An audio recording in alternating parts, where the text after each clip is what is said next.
But what made John DeLorean, a former General Motors executive, decide to leave the comfort of his job to start his own car company? DeLorean's vision was to create a sports car that would be both stylish and affordable, with a unique feature, gull-wing doors.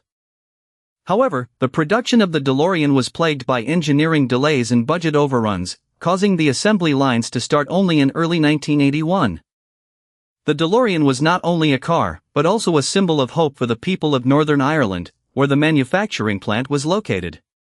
But despite the initial enthusiasm, the DeLorean sales were disappointing, with only around 6,000 units sold by 1982.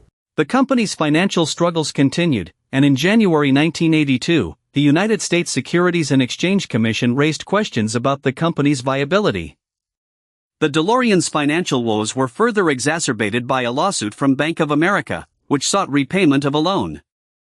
However, the DeLorean's troubles went beyond finance, as its founder, John DeLorean, became embroiled in a cocaine smuggling scandal. The DeLorean's reputation was further tarnished by the scandal, and the company eventually went out of business. However, the DeLorean's legacy lived on, thanks in part to its starring role in the Back to the Future film trilogy.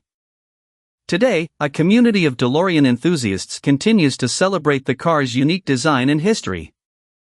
And while the DeLorean may be a relic of the past, its impact on popular culture remains significant. But what about the other proposals that were never realized?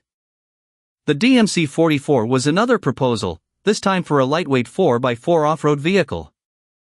And then there was the DMC-80, a proposal for a car, but details are not provided. But the most intriguing proposal of all was for a bus, an Americanized German low-floor bus. The company even produced a promotional brochure for public transit corporations. But unfortunately, none of these proposals came to fruition.